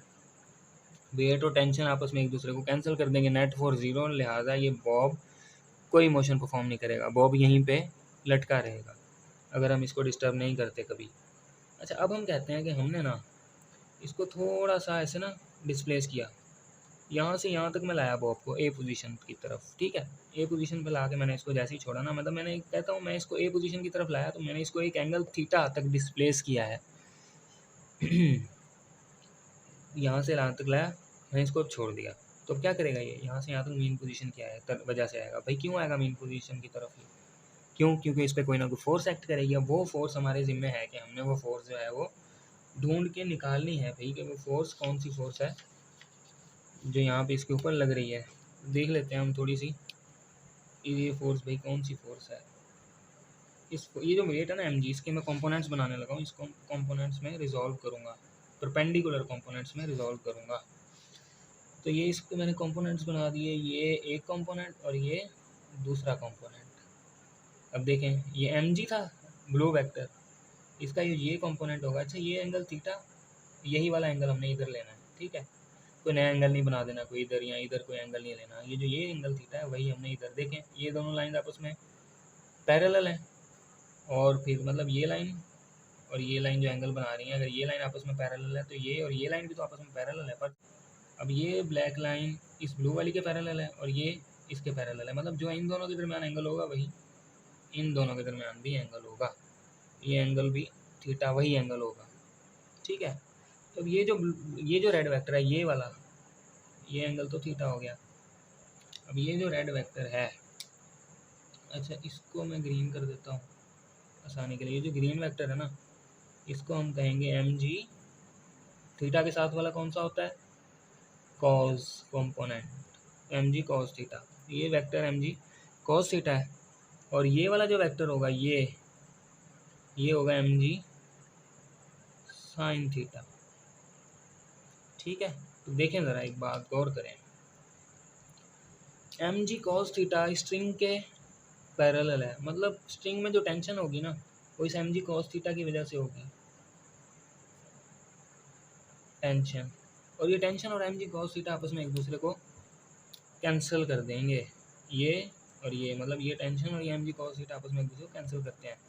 अब mg को कंसीडर नहीं करना, mg बस खत्म है mg का काम। अब हम सिर्फ ये दो वेक्टर के कंपोनेंट्स और एक ये टेंशन कंपोनेंट को देखेंगे। तो कॉस कंपोनेंट जो है, मतलब एक्स कंपोनेंट जो है वो टेंशन के साथ कैंसिल हो गया, बचा कौन सा, इस पे कौन सी फोर्स एक्ट कर रही है, अब सिर्फ mg साइन थीटा, मतलब इस पे एक ये जो रेड वाला वेक्टर बचा हुआ है ये mg साइन थीटा, ये जस्ट इसके ऊपर एक्ट कर रहा है। तो ये अगर मैं इसको उठा के इधर रख दूँ, मसला तो नहीं है, वेक्टर्स आपस में पैरेलल हो, लाइन उतनी ही खींची हो, तो वेक्टर को जहाँ पे भी उठा के रख दो। तो ये देखें ये साइन कंपोनेंट, इसका वेक्टर को रिजॉल्व किया, एक mg cos कंपोनेंट था, एक mg cos थीटा था, एक mg साइन थीटा था। mg cos थीटा टेंशन के साथ कैंसिल हो गया, mg साइन थीटा बचा पीछे। अब इसको नहीं देखना, ये फोर्स कोई नहीं लग रही, इसको हमने तोड़ दिया दो परपेंडिकुलर कंपोनेंट्स में। अब ये mg साइन थीटा, तो mg साइन थीटा इस तरफ लग रही है फोर्स, यही mg साइन थीटा है जो रिस्टोरिंग फोर्स होगी हमारी, रिस्टोरिंग फोर्स मतलब जो प्रोवाइड करेगा कंपोनेंट, ठीक है। तो रिस्टोरिंग फोर्स हमारे पास क्या होगी इस केस में, रिस्टोरिंग फोर्स क्या होगी भाई, minus mg sine theta. Minus sine यही शो कर रहा है कि डिस्प्लेसमेंट के ऑपोजिट डायरेक्शन में, मतलब हमने डिस्प्लेस इधर इस तरफ को किया था ना, फोर्स इस तरफ को, मतलब अगर हम इसको छोड़ें और ये यहाँ पे जाए फिर वापस इस तरफ को आ रहा होगा ना, डिस्प्लेस इस तरफ को हो रहा होगा और फोर्स इस तरफ को लग रही होगी, बस यही चीज़ शो कर रहा है ये माइनस साइन। तो साइन थीटा ऑपोजिट होगा डिस्प्लेसमेंट के, ठीक है। क्या ये वाकई SHM है, बिल्कुल ये SHM ही है। देखें जैसे जैसे हम दूर जा रहे थे, जैसे जैसे यहाँ पे आया तो इसके ऊपर रिस्टोरिंग फोर्स लग रही थी कोई नहीं ना, मीन पोजीशन पर रिस्टोरिंग फोर्स कोई नहीं है, मतलब मीन पोजीशन पे एक्सेलरेशन कोई नहीं है, मीन पोजीशन पे वेलोसिटी कांस्टेंट है, ठीक है। फिर ये इस तरफ को गया, यहाँ कह लें कि इस तरफ को गया, जिधर भी गया, बहरहाल जैसे ही ये इस तरफ को गया यहाँ पे आके रुक जाता है, वेलोसिटी कांस्टेंट हो जाती है, एक्सेलरेशन मैक्सिमम हो जाती है, सारा वही तो केस है। तो ये सिंपली हम कह सकते हैं कि ये सिंपल हार्मोनिक मोशन को ओबे करता है। और दूसरा ये बात है कि ये देखें ये जो है ना ये इक्वेशन, ये वो नहीं है जो हमने निकाली थी F proportional to minus x वाली, ये वो इक्वेशन नहीं है, इसको थोड़ा सा मॉडिफिकेशन की ज़रूरत है। मतलब एक ऐसा, अरे ये जो एंगल होता है ना, हमें ये बहुत थोड़ा रखना होता है ताकि साइन थीटा, ये जस्ट समझाने के लिए बता रहा हूँ, ताकि साइन थीटा थीटा के बराबर बराबर रहे। और ऐसा तभी होता है जब एंगल कितना हो, लेस देन 10 डिग्री हो, ऐसा तभी होता है, ठीक है। साइन थीटा थीटा के बराबर, इसको मैं थीटा कर दूंगा, ठीक है। तो देखें F is equal to minus mg theta हो गया। अब ये थीटा आपने अगर पढ़ा हो ना, थीटा होता है x over l. X is equal to l theta आपने मैथ में पढ़ा होगा, अगर नहीं पढ़ा तो आगे आप पढ़ेंगे 10th क्लास में। थीटा एक्स ओवर एल होता है, और ये एक्स मतलब जैसे मैंने पहले कहा था कि लीनियर मोशन होगी, तो अगर ये बहुत ही स्मॉल होती है, अगर मैं बहुत स्मॉल इसको डिस्प्लेस करता हूँ तो ये तकरीबन स्ट्रेट लाइन होगी, और फिर ये मैं थीटा और इसको एक्स बोल सकता हूँ। यहाँ से यहाँ तक जो लाइन, यहाँ से यहाँ तक जो फासला होगा ना, उसको मैं एक्स बोल सकता हूँ ना। तो इन शॉर्ट हमने इसको बहुत थोड़ा सा डिस्प्लेस किया है मेन पोजीशन से। थोड़ा सा डिस्प्लेस करने से क्या होगा, एक तो ये जो थीटा है, मतलब ये जो साइन थीटा की वैल्यू होगी वो अप्रॉक्सीमेटली थीटा के बराबर आएगी, ठीक है। और दूसरा बहुत जो पाथ ले रहा है, अगर बहुत ज़्यादा हम एंगल से डिस्प्लेस करते हैं, यानी एंगुलर डिस्प्लेसमेंट बहुत ज़्यादा रखते हैं, तो वो कर्व्ड पाथ होगा। इसलिए हम थोड़ा सा रखेंगे तो वो तकरीबन लीनियर पाथ होगा। तो जो लीनियर पाथ जो नीचे कर्व थी उसको हम एक्स बोल सकते हैं, और वो स्ट्रेट लाइन होगी तकरीबन, ठीक है। तो इसलिए हमने ये काम किया, इसको बहुत थोड़ा सा डिस्प्लेस किया है। तो इस तरह से थीटा एक्स, और ये एल उसका रेडियस होगा। सर्कुलर पाथ अगर मैं इसको घुमाऊँ तो ये सर्कल नहीं बनेगा पूरा, तो ये एल उसका रेडियस होगा। यहाँ से सेंटर से बाउंड्री तक का फासला radius.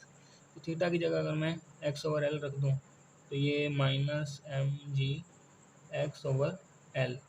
M G over L mass constant, planet के लिए जी की वैल्यू कांस्टेंट, लेंथ भी कांस्टेंट, क्योंकि इनएक्सटेंसिबल स्ट्रिंग है, एक्सटेंड नहीं हो सकती। तो क्या वही रिलेशन नहीं आया, F proportional to minus X. Prove हुआ कि ये सिंपल हार्मोनिक ही है। ये आपको अगर समझना चाहें तो समझ लें, वरना इसको छोड़ दें, या इससे पहले पहले सारा काम आपके लिए ही था। तो क्या ये वाकई एसएचएम है? तो यस, ऑब्वियसली, ऑफ कोर्स ये एसएचएम ही है। टाइम पीरियड का फार्मूला, टाइम पीरियड का फार्मूला होता है जी 2π√L/g। इसमें m ओवर k नहीं है। एक बात नोट करें, उसमें जो हमने पहले पढ़ा है ये, इसमें मैस पर, इस ब्लॉक का कितना मैस है उस पर डिपेंड कर रहा है टाइम पीरियड। कहाँ गया, ये रहा टाइम पीरियड, मैस पे डिपेंड कर रहा है। टाइम पीरियड फार्मूले में है ना मैस, तो मैस पे डिपेंड कर रहा है, के पे भी डिपेंड कर रहा है, मतलब के तो कांस्टेंट है ना, तो मैस पे डिपेंड कर रहा है। अगर स्प्रिंग बदलेंगे तो टाइम पीरियड भी बदल जाएगा। अच्छा जी, इस पे अगर प्लैनेट बदलेंगे तो टाइम पीरियड बदलेगा, और लेंथ बदलेंगे तो टाइम पीरियड बदलेगा। प्लैनेट यानी अर्थ के लिए जी की वैल्यू अप्रोक्सीमेटली 10 मीटर पर सेकेंड स्क्वायर, ऐसा ना, लेकिन लेंथ तो वही है जो हमने पहले रखी। इधर हम अपने इसी के हिसाब से बढ़ायल कर लेते हैं, ठीक है। तो अब जैसे अगर लेंथ हम इसकी पेंडुलम की छोटी बड़ी करते हैं तो टाइम पीरियड पे इफेक्ट पड़ेगा। या अच्छा, मैस बॉब का जितना मर्जी हो जाए, बेशक 10 किलो का रख लें या 5 किलो का रख लें या फिर 3 किलो का रख दें, अगर लेंथ वही रखी हुई है और ज़मीन पे ही कर रहे हैं ये एक्सपेरिमेंट, तो टाइम पीरियड हमेशा सेम ही आएगा। ओके, सिंपल हार्मोनिक मोशन के साथ जैसे टाइम पीरियड आ गया ना, अचानक से कंफ्यूज हो गए थे हम क्या है, इसी तरह से कुछ और टर्म्स भी होती हैं इसके साथ ही linked, terms associated with SHM. ये वाइब्रेशंस के साथ एसोसिएटेड टर्म्स होती हैं, लेकिन वाइब्रेशन या ऑसिलेशन, और ऑसिलेशन की टाइप है सिंपल हार्मोनिक मोशन, तो इस एसएचएम के साथ भी लिंक्ड होती हैं। वाइब्रेशन क्या चीज़ होती है, one complete round trip of a vibrating body about its mean position. एक मुकम्मल चक्कर, वाइब्रेटिंग बॉडी का एक मुकम्मल चक्कर उसकी मेन पोजीशन के इर्द गिर्द। मेन पोजीशन यहाँ से यहाँ तक गया, यहाँ से यहाँ तक गया, फिर यहाँ से यहाँ तक आया। अब ये एक चक्कर पूरा हुआ है, यहाँ अगर यहाँ से मैंने छोड़ा तो यहाँ से यहाँ तक गया, फिर यहाँ से यहाँ तक आया। अब ये एक चक्कर कंप्लीट हुआ। रिमेंबर, यहाँ से यहाँ तक, फिर यहाँ से यहाँ तक, फिर यहाँ से यहाँ तक, ये एक चक्कर कंप्लीट हुआ है। ये एक चक्कर कंप्लीट हुआ है, एक वाइब्रेशन का कंप्लीट हुई है, ठीक है। यहाँ फिर ये सिंपल मैस स्प्रिंग सिस्टम के लिए ये, फिर ये एक वाइब्रेशन कंप्लीट हुई है। यहाँ तो ऐसे कर लें, यहाँ फिर यहाँ से शुरू कर लें एक्सट्रीम से, अब एक होगी। यहाँ से जैसे ही वापस आया उस पोजीशन पे तो एक होगी, यहाँ से यहाँ, फिर यहाँ से यहाँ, अब एक होगी। इसी तरह इसके लिए यहाँ से यहाँ, फिर यहाँ से यहाँ, एक हो गई, ठीक है। तो वाइब्रेशन को हमने डिस्कस कर लिया। वन कंप्लीट राउंड ट्रिप, पूरा एक मुकम्मल चक्कर of a vibrating body about its mean position, इसकी मेन पोजीशन के ही इर्द गिर्द। टाइम पीरियड क्या होता है? Time taken by vibrating body to complete one vibration, एक वाइब्रेशन कंप्लीट करने के लिए जितना टाइम लगता है वो टाइम पीरियड होता है। फ्रीक्वेंसी क्या होता है? नंबर ऑफ वाइब्रेशन और cycles of a vibrating body in 1 second, एक सेकंड में कितनी वाइब्रेशंस, मतलब एक सेकंड में कितने साइकिल्स या कितनी वाइब्रेशंस हो रही हैं, वो क्या है? फ्रीक्वेंसी है। फर्ज करें यहाँ से यहाँ तक ना एक सेकंड में यही पेंडुलम, ये ऐसे गया फिर ऐसे आया, एक ही सेकंड में ये काम हुआ है, तो फ्रीक्वेंसी क्या है? 2 हर्ट्ज़। फ्रीक्वेंसी का यूनिट क्या होता है? फ्रीक्वेंसी का यूनिट अगर हम देखें तो वो क्या होगा? हर्ट्ज़ होगा। ठीक है, HERTZ, हर्ट्ज़, या इसको HZ भी लिखते हैं, यहाँ S-1 भी होता है। ठीक है, फ्रीक्वेंसी का यूनिट ये होता है। अच्छा, फ्रीक्वेंसी का फार्मूला क्या होता है? 1/T। यहाँ से हम T फाइंड कर लेंगे, टाइम पीरियड, उसका रेसिप्रोकल कर देंगे तो फ्रीक्वेंसी और टाइम पीरियड आपस में एक दूसरे के रेसिप्रोकल्स होते हैं। एम्पलीट्यूड, टाइम पीरियड का जो यूनिट है वो क्या होगा? सेकंड होगा, और इधर हम अगर सेकंड रखेंगे तो S-1 सेकंड इनवर्स हो जाएगा। ठीक है, इस तरह एम्पलीट्यूड क्या है? Maximum displacement of vibrating body on either side from its mean position, maximum displacement है वाइब्रेटिंग बॉडी की।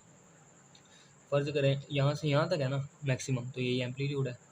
इसी तरह ये मैसनिंग सिस्टम में यहाँ से यहाँ तक है तो यही एम्पलीट्यूड है। ठीक है, अगर इसको कह लें यहाँ से यहाँ तक मैक्सिमम है, इसको मैं ए कह देता हूँ एम्पलीट्यूड। ठीक है, फिर यहाँ से यहाँ तक है, अब माइनस डायरेक्शन में तो मैं इसको -A कह देता हूँ, नेगेटिव एम्पलीट्यूड। ठीक है, एक्स था ना यहाँ से यहाँ तक, तो एक्स, तो मैक्सिमम एक्स होगा तो ए, मैक्सिमम एक्स होगा तो ए, लेकिन माइनस ऑपोजिट डायरेक्शन में। Is that clear? Okay, maximum displacement of a vibrating body on either side, either मतलब किसी भी एक साइड पे, from its mean position is called amplitude. ये हो गया उसका एम्पलीट्यूड। ये मीटर्स में या मतलब जो ये लेंथ के यूनिट्स होते हैं उसी में मेजर किया जाता है। एक बात ये कि ये जो है ना स्प्रिंग कांस्टेंट, अगर इसके मैं यूनिट निकालूंगा F/m, तो इसका यूनिट क्या बनेगा? न्यूटन, और नीचे मीटर होता है, न्यूटन पर मीटर, तो इसका यूनिट ये निकलेगा, न्यूटन पर मीटर, स्प्रिंग कांस्टेंट का। तो यहाँ तक हमने सिंपल हार्मोनिक मोशन को देखा। Important features of simple harmonic motion, simple harmonic motion के कुछ इम्पोर्टेंट फीचर्स, मतलब जो हम सारा स्टडी करके आ रहे हैं ना, उसको हम इस 4 पॉइंट्स में बंद कर देंगे अब। ठीक है, तो ज़रा देखें, ज़रा इसको गौर करें थोड़ा सा इस पर। A body executing SHM always vibrates about a fix position, एक फिक्स पोजीशन के इर्द गिर्द वाइब्रेट करेगी। कौन सी होती है वो फिक्स पोजीशन? जिसको हम मेन पोजीशन कहते हैं। ठीक है, it's acceleration is always directed toward the main position, इसकी एक्सेलरेशन या वो फोर्स और एक्सेलरेशन हमेशा एक ही डायरेक्शन में होती है ना, तो इसकी फोर्स या इसकी एक्सेलरेशन हमेशा मेन पोजीशन की तरफ ही होगी, हमेशा मेन पोजीशन की तरफ होगी। जिस तरफ हम मर्जी देख रहे हैं, एक्सेलरेशन मेन पोजीशन की तरफ ही होगी। ठीक है, और magnitude of acceleration is directly proportional to the displacement from the main position. Acceleration का मैग्नीट्यूड या फोर्स का मैग्नीट्यूड मेन पोजीशन से, मेन पोजीशन के डायरेक्ट मतलब मेन पोजीशन से जो डिस्प्लेसमेंट है उसके डायरेक्टली प्रोपोर्शनल होगा। डिस्प्लेसमेंट बढ़ती जा रही है तो फोर्स और एक्सेलरेशन दोनों का मैग्नीट्यूड बढ़ता जाएगा। एक्सेलरेशन जीरो होगी मेन पोजीशन पे, क्यों? क्योंकि डिस्प्लेसमेंट जीरो हो जाती है। ठीक है, एक्सेलरेशन मैक्सिमम होगी एट एक्सट्रीम पोजीशन, क्यों? क्योंकि जो डिस्प्लेसमेंट है वो मैक्सिमम हो जाती है। ओके, अब क्योंकि मैग्नीट्यूड प्रोपोर्शनल है ना, इस वजह से कंफ्यूज नहीं होना। अब वेलोसिटी को देखते हैं, वेलोसिटी जीरो हो जाती है एक्सट्रीम पोजीशन पे, वेलोसिटी मैक्सिमम हो जाती है एट मेन पोजीशन पे। एक्सट्रीम पोजीशन पे जाकर रुक जाता है, मेन पोजीशन पे वो फुल स्पीड में भाग रहा होता है, ऐसे ना। तो यहाँ तक हमने अच्छी तरीके से सिंपल हार्मोनिक मोशन को देखा है। अगर किसी को कोई मसला हो तो आप अपने क्वेश्चन जो हैं वो कमेंट सेक्शन में पूछ सकते हैं। एक न्यूमेरिकल है, एग्जाम्पल है 10.1। वो कहता है कि सिंपल पेंडुलम है जिसकी लेंथ है 1 मीटर, और जो जी की वैल्यू है उस अर्थ के लिए जहाँ पे वो रखा हुआ है, यानी वो प्लैनेट जहाँ पे एक्सपेरिमेंट कर रहे हैं वो 10 मीटर पर सेकंड स्क्वायर है। कहता है टाइम पीरियड फाइंड करो, फ्रिक्वेंसी फाइंड करो। तो ईजी है, टाइम पीरियड का फार्मूला क्या होता है? 2π√L/g, किसके लिए? पेंडुलम के लिए। ठीक है, इसमें हम वैल्यूज पुट कर देंगे, 2 × 3.14 इंटू हमारे पास लेंथ की वैल्यू क्या है 1, और डिवाइडेड बाय हमारे पास 1.0 यानी, और हमारे पास 10 की वैल्यू क्या है 10.0। ठीक है, इसको कैलकुलेट पर सॉल्व करें, आंसर 1.99 सेकेंड आ जाएगा। अब हमने फ्रीक्वेंसी देखनी है, तो फ्रीक्वेंसी क्या होती है बताएं ज़रा। Yes, 1/t। टाइम पीरियड हमारे पास आया हुआ है 1.99। इसको जब हम देखेंगे तो ये 0.5 समथिंग आ जाएगी, 0.50 और भी आगे आएगा। इसको हम हर्ट्ज़ कह दें या इसके साथ s-1 यूनिट लगा दें, इसका ही यूनिट आएगा। तो हमारे पास फ्रीक्वेंसी भी आ गई और टाइम पीरियड भी आ गया। ठीक है, ये देखें ज़रा, ये इसको ना इसी तरह अगर आप हेडिंग्स बनी हुई हैं इसी में बुक से जो मैंने बोला है वो थ्योरी उठा के इसमें लिखते जाएं, ये आपके नोट्स भी बनते जाएंगे साथ साथ। ये भी इसी तरह आप लिख सकते हैं, terms associated with motion, simple harmonic motion यानी। ठीक है, फिर ये इंपॉर्टेंट फीचर्स इसी तरह, और ये न्यूमेरिकल्स इसी तरह अगर अटैम्प्ट करें इंशाल्लाह फुल मार्क्स है। आगे हमारे पास टॉपिक है, लास्ट टॉपिक है damped oscillation. The oscillation of a system in the presence of some resistive force are damped oscillations. Oscillation resistive force क्या होती है जो रोक दे। जैसे हमने कहा कि अभी जो हमारा मैस स्प्रिंग सिस्टम है वो रुक जाएगा अगर मैस और सरफेस जिस पे वो वाइब्रेट कर रहा है उसके दरमियान अगर फ्रिक्शन हो। भाई देखें, अगर यहाँ पे फ्रिक्शन आ जाए, ये इन दोनों के दरमियान मतलब यहाँ पे अगर फ्रिक्शन आ जाए तो ये आहिस्ता आहिस्ता रुकता जाएगा ना। इसी तरह अगर ये यहाँ पे फ्रिक्शन है तो ये आहिस्ता आहिस्ता बॉल रुक जाएगी। ये भी अगर एयर फ्रिक्शन है मौजूद तो ये आहिस्ता आहिस्ता आहिस्ता आहिस्ता रुक जाएगा, ऐसे ही ना। तो इस तरह रेजिस्टिव फोर्सेस जब प्रेजेंट हों तो तब कोई ऑब्जेक्ट अगर ऑसिलेट कर रहा है तो उसको हम कहेंगे कि वो डैम्प्ड ऑसिलेशंस हैं। ठीक है, एक्सप्लेनेशन में हम थोड़ा सा मैंने इधर लिख दिया है कि friction reducing mechanical energy of the system as time passing. Friction क्या करता है, मैकेनिकल एनर्जी को रिड्यूस करता रहता है, कम करता रहता है। ये जो था ना, ये देखें ज़रा, ये है, हम फ्रिक्शन को कंसीडर नहीं कर रहे। ठीक है, consider horizontal frictionless surface consider करते हुए हमने ये काम किया है सारा। तो ये काइनेटिक एनर्जी और पोटेंशियल में आपस में इंटर कन्वर्ट होती रहती हैं। ठीक है, काइनेटिक एनर्जी मैक्सिमम तो पोटेंशियल ज़ीरो, पोटेंशियल मैक्सिमम तो काइनेटिक ज़ीरो, इस तरह से है। लेकिन अगर यही डैम्पिंग का केस होगा तो ये आपस में इंटर कन्वर्ट नहीं होती रहेंगी, बल्कि थोड़ा थोड़ा कमी आती जाएगी आहिस्ता आहिस्ता इनमें ना, और कुछ एनर्जी हीट की फॉर्म में इन्वायरमेंट में लूज होती जाएगी। ठीक है, तो फ्रिक्शन मैकेनिकल एनर्जी को रिड्यूस करता है। The damping progressively reduces the amplitude of motion. ये जो डैम्पिंग है वो प्रोग्रेसिवली मतलब जैसे जैसे टाइम बढ़ता है, ये हमारे पास है टाइम एक्सिस, ये जो है ना, ये इसको हम टाइम एक्सिस बोलूँगा। तो जैसे जैसे टाइम बढ़ता जाएगा वैसे वैसे एम्पलीट्यूड क्या होता है, मैक्सिमम डिस्प्लेसमेंट। अब मैं कह रहा हूँ, फर्ज करो कि बॉडी यहाँ पे है, मैक्सिमम डिस्प्लेस्ड हुई है। ठीक है, वक्त के साथ साथ नीचे आएगा। ठीक है, फिर नेगेटिव साइड में भी तो जाना है। जैसे ये है, ये क्या करेगा, इधर जाएगा ऐसे ऐसे ऐसे, फिर ऐसे, तो कम होता जाएगा ना वक्त के साथ साथ, ऐसे है ना। ये मैं नीचे को लेके आ रहा हूँ, उसी लाइन के ऊपर नहीं बना रहा। अगर मैं उसी लाइन के ऊपर बनाऊँ तो ये ऐसे कुछ बनेगा, ऐसे ऐसे ऐसे ऐसे ऐसे, इस तरह से ये काम होगा हमारा। तो ये उसी को मैंने बताया हुआ है यहाँ पे। ये साइन कर्व बनाई हुई है जो कि सिंपल हार्मोनिक मोशन की करेक्टरिस्टिक है।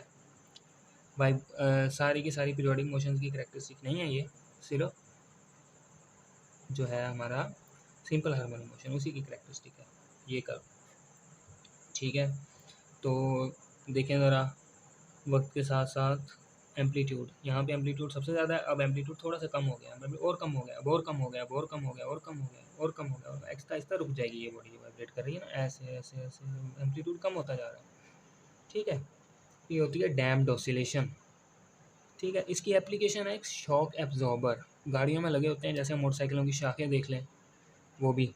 ठीक है, शॉक एब्जॉर्बर अगर हम देखें क्या चीज़ें होती हैं, इस तरह का ना एक सिलेंडर होता है जिसमें एक फ्लूइड फील्ड होता है, ये फ्लूइड।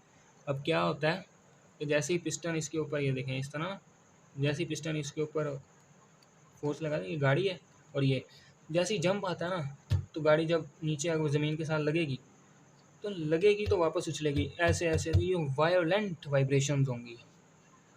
ये वायोलेंट वाइब्रेशंस अगर हों तो ये तो भाई काफ़ी खतरनाक है भाई। हमारा जो ड्राइवर होगा अगर उसने सीट बेल्ट नहीं पहनी हुई तो उसका जो सर है वो छत में लगेगा, फिर नीचे आएगा, फिर छत में लगेगा, फिर नीचे आएगा।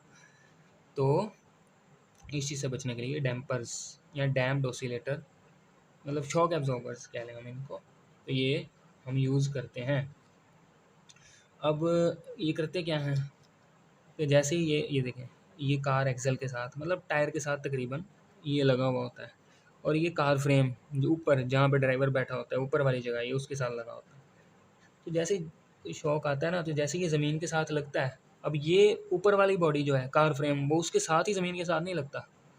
मतलब कार के टायर और वो एक ही टाइम पे ज़मीन के साथ तो लगते हैं, लेकिन ये फर्मली नहीं लगते, बिल्कुल जुड़ नहीं जाते, बल्कि इनके दरमियान थोड़ी सी कला होती है। ये जो पिस्टन है वो नीचे होता है, पिस्टन नीचे होता है तो फ्लूइड पे वर्क करता है पिस्टन, ऐसा ना।